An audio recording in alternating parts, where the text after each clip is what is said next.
The knock was soft, barely there, but in the freezing midnight air it sounded like thunder. I opened the door and my heart stopped. My parents, both in their 70s, stood shivering on the porch. My father's hands trembled as he clutched his coat tighter. My mother's eyes were glassy, her breath visible in the cold. Behind them, through my own living room window, I saw a light, music, laughter, clinking glasses. My in-laws hosting a party in my house. My father whispered, his voice weak but steady. Son, why won't they let us in? For a moment, I couldn't breathe. Then I smiled because the people laughing inside had no idea what was about to happen. 2 years ago, when I married Claire, I thought I'd hit the jackpot. She was charming, elegant, the daughter of a real estate tycoon.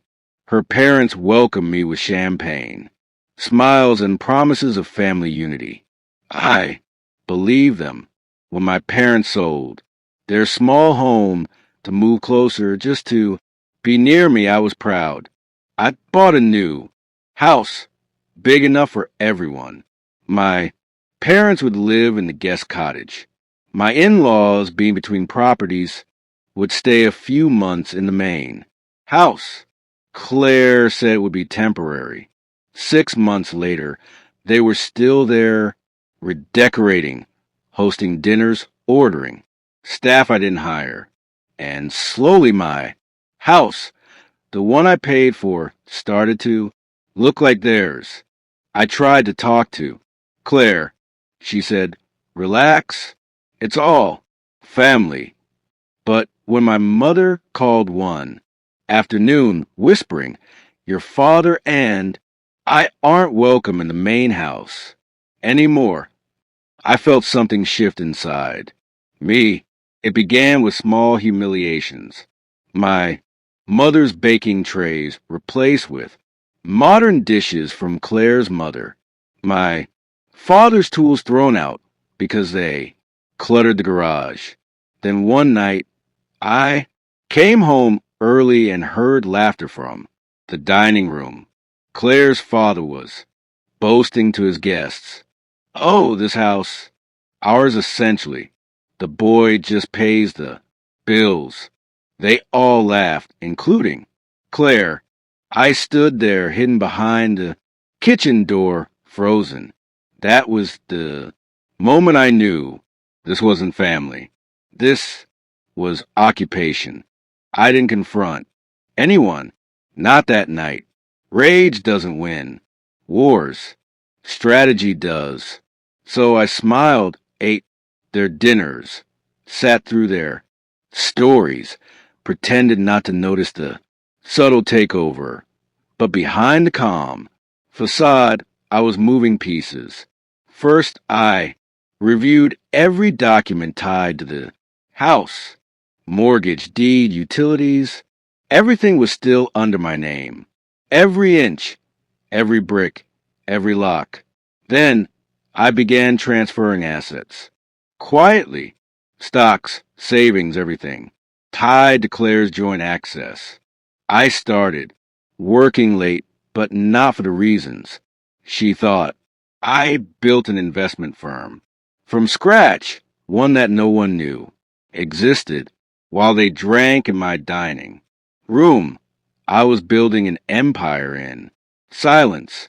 I also changed the house's security system, added a remote override only I controlled. Then I waited. The perfect storm came on a Friday. CLA's parents were hosting another business mixer. I received the invitation through a third party, my own housekeeper. That was when I decided tonight was the night. Before the party, I invited my parents for dinner, just the three of us. But when they arrived, the gates were locked. The security guard, one hired by my father-in-law, said, private event tonight, sir.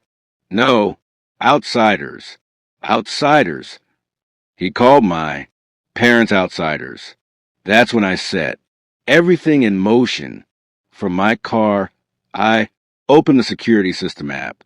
With one tap, I switched all access permissions. Every card, every biometric scan, belonging to my in-laws revoked. The lights inside flickered.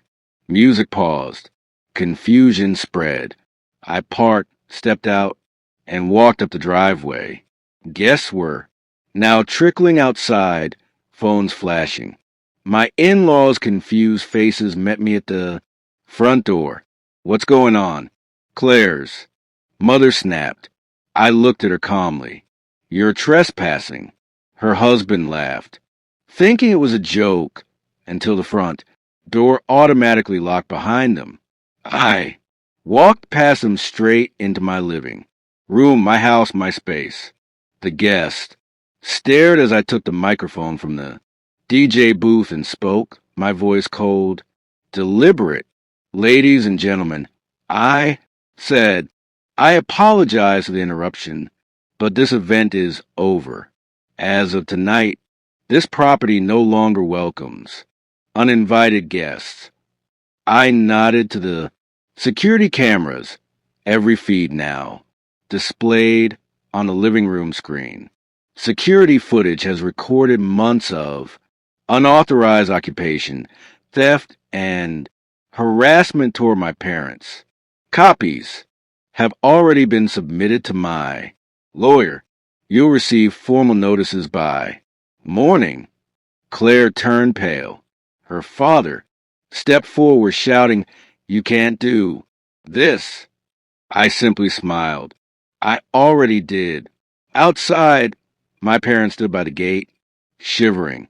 I walked to them, opened the door myself, and led them inside. This is your home, I told them. It always was. The real confrontation came 3 days later. Claire stormed into my office, face red with fury. You humiliated my parents, she screamed. No, I said, quietly. They humiliated mine. I slid a document across the table, a property transfer form. She looked confused until I spoke again. You signed a prenup, remember? The one that excludes all rights to my estate in case of misconduct. Your parents' behavior counts. They'll be out by Monday. You'll follow by Friday. She stared at me, trembling. You wouldn't. I leaned back. Claire, you already did. By the weekend, her parents were gone. Claire left 2 days. Later, after realizing I had frozen her, access to every shared account. The neighborhood whisper for weeks. The woman who tried to own her husband's house ended up living in a rented apartment under her maiden name.